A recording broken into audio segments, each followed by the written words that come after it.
Hello दोस्तों, स्वागत है आपका इस नए वीडियो में। और आज के इस वीडियो में हम 17 मई के प्रोजेक्ट को पूरा करने वाले हैं, क्योंकि हमने पिछले वीडियो में 16 मई में से एक प्रोजेक्ट को छोड़ रखा था जो कि टैली का क्वेश्चन था। तो सबसे पहले हम उसको कंप्लीट करेंगे, फिर 17 मई के प्रोजेक्ट को स्टार्ट करेंगे। सबसे पहले हम ब्राउज़र को ओपन करते हैं।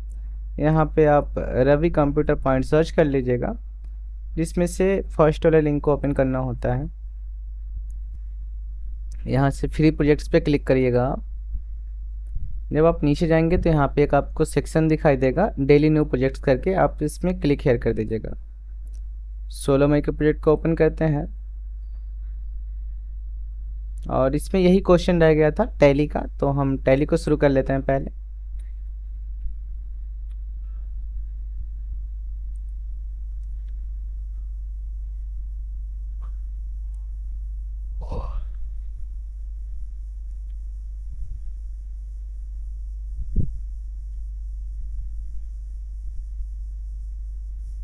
एक कंटिन्यू इन एजुकेशनल मोड पे क्लिक करना होगा।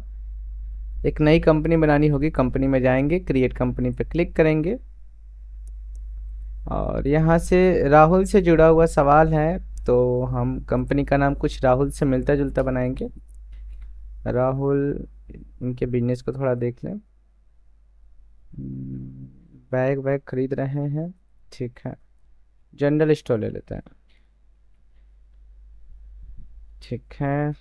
एड्रेस में आप मधुबन ले लेते हैं, मऊ उत्तर प्रदेश 221603।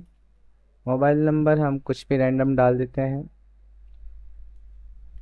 ईमेल दे देते हैं Rohit Rahul sorry general store @gmail.com।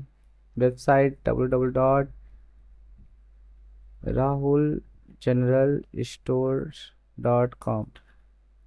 यहाँ पे डेट वगैरह ठीक ठाक है, हम इंटर करते हैं, यस कर लेते हैं।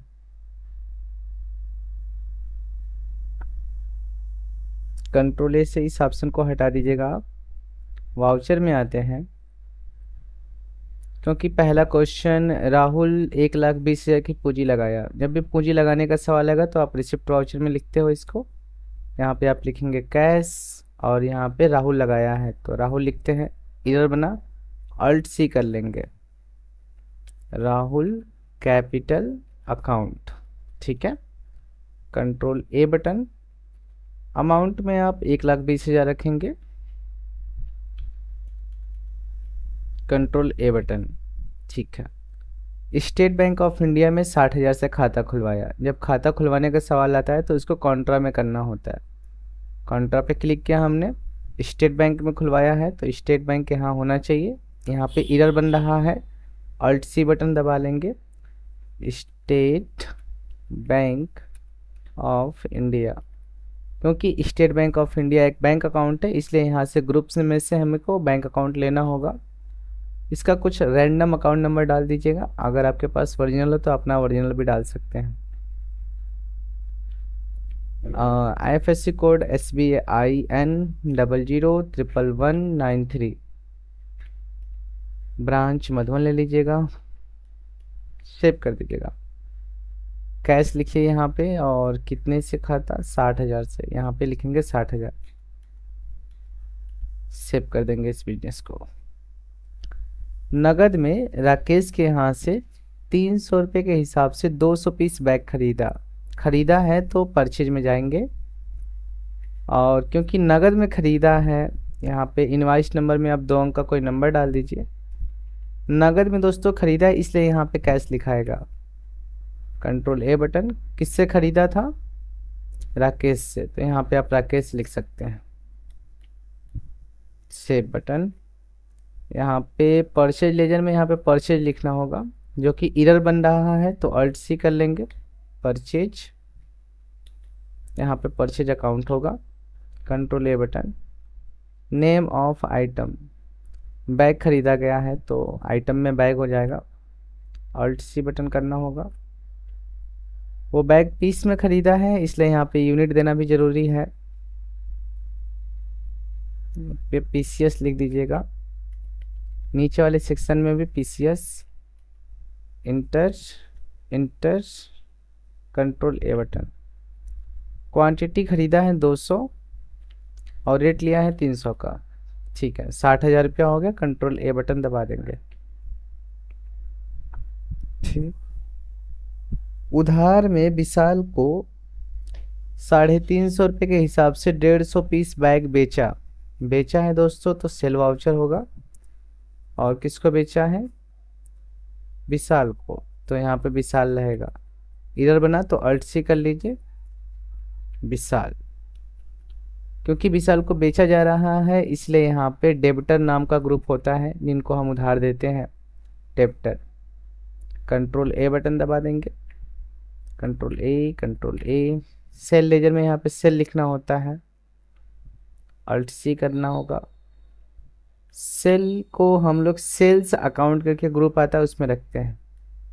Control A button. Name of item वही बेचेंगे जो खरीदे थे, बैग। सेल तो ठीक है, यहाँ पे बैग होगा। ठीक, 150 बेचा है 350 रुपये के रेट से। ठीक है, control A button. Bill generation नो कर देते हैं। राहुल अपने ही स्टेट बैंक ऑफ इंडिया में इंडिया से होगा 6,000 निकाला। जब पैसा निकालने की बारी आती है तो हम कॉन्ट्रा वाउचर में आते हैं। निकालेंगे तो कैश कर देंगे ऊपर, यहाँ पे स्टेट बैंक होगा। और निकाला कितना है दोस्तों? 6,000 रुपया।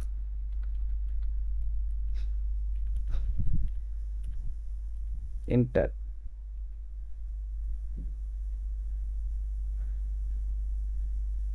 और यहाँ पे उधार में राकेश से 300 रुपये के हिसाब से 150 पीस बैग खरीदा जा रहा है। तो परचेज वाउचर की एंट्री होगी। यहाँ पे कुछ नंबर ले लेते हैं, 89। उधार में खरीदा है तो नाम लिखना होगा इनका, किससे खरीद रहे हैं? राकेश से। यहाँ पे अल्ट सी कर लीजिए, राकेश। ठीक, जिसके यहाँ से हम उधारी में सामान खरीदते हैं उनको क्रेडिटर के ग्रुप में रखना जरूरी होता है। Control A button, control A button, control ए। यहाँ पे परचेज ही रहने दीजिएगा। आइटम में बैग ले लीजिएगा। किस रेट पे खरीद रहे हैं? 150 पीस 300 रुपये करीब। तो क्वांटिटी में 150, रेट 300। ठीक है, कंट्रोल ए बटन दे देते हैं। ठीक, यहाँ तक तो हो गया। 8वां क्वेश्चन दिया गया है, विशाल से 3,000 रुपये नगद प्राप्त किया है तो रिसिप्ट वाउचर। और किसी बैंक में तो नहीं है, ठीक है, तो यहाँ पे कैश कर दीजिए। और यहाँ पे किससे प्राप्त किया है पैसा? विशाल से, तो यहाँ पे विशाल लिखिए। कितना प्राप्त किया है? 3,000 रुपया। सेव कर लीजिए। राकेश को 4,000 रुपये स्टेट बैंक ऑफ इंडिया से भुगतान किया। जब भुगतान किया वाला सवाल होगा तो आप यहाँ से पेमेंट वाउचर में जाएंगे। और किससे भुगतान किया है? स्टेट बैंक ऑफ इंडिया से। तो अकाउंट में आप स्टेट बैंक लिखेंगे क्योंकि इसी से पैसा जा रहा है। किसको जा रहा है? राकेश को। तो यहाँ पे आप राकेश लिखेंगे। कितना जा रहा है? 4,000 रुपये, तो आप यहाँ पे 4,000 लिखेंगे। Inter save button. कंट्रोल ए से सेव होता है। राकेश को 10 पीस बैग वापस किया। ठीक है, तो जब वापसी वाला सवाल आता है तो यहाँ पे बस ये देखिए कि किसको वापस किया जा रहा है? राकेश को। यानी राकेश ऊपर कहाँ है? यहाँ पे। उधार में राकेश से 300 रुपये के हिसाब से 150 पीस बैग खरीदा। तो अगर हम किसी से सामान खरीदे रहते हैं, जब वापसी करेंगे तो ये डेबिट नोट कहलाता है। Other voucher, debit note. यहाँ पे आप किसको वापस कर रहे हैं? राकेश को कर रहे हैं। Control A button, control A button. यहाँ पे ध्यान देना होगा, परचेज रिटर्न लिखना होगा। एरर बनेगा आई थिंक, अल्ट सी कर लेते हैं। परचेज रिटर्न, इसको भी नियम के अनुसार परचेज अकाउंट में रखना जरूरी होता है। Control A button. बैग था तो बैग ले लेंगे। 10 पीस था तो 10 पीस ले लेंगे। और रेट तो वगैरह सब अपने से आ जाएगा, कंट्रोल ए कर लीजिए। राहुल अपने ही स्टेट बैंक में 4,000 रुपये जमा किया है। तो जब अपने बैंक में पैसा जमा करते हैं तो कॉन्ट्रा में जाएंगे, क्योंकि बैंक में पैसा हम जमा कर रहे हैं इसलिए बैंक का नाम यहाँ पे ऊपर रहेगा स्टेट बैंक, नीचे में कैश हो जाएगा। और कितना जमा किया है, 4,000 रुपया, इंटर सेव। नेक्स्ट क्वेश्चन है, राजेश को 9,000 रुपये सैलरी दिया। तो जब किसी को सैलरी देते हैं तो वो एक तरीके से पेमेंट होता है। यहाँ पे किसी बैंक से आपने सैलरी दिया नहीं है तो इसलिए आप यहाँ पे कैश कर दीजिएगा। किसको दिया जा रहा है, राजेश को, तो यहाँ पे लिखेंगे राजेश।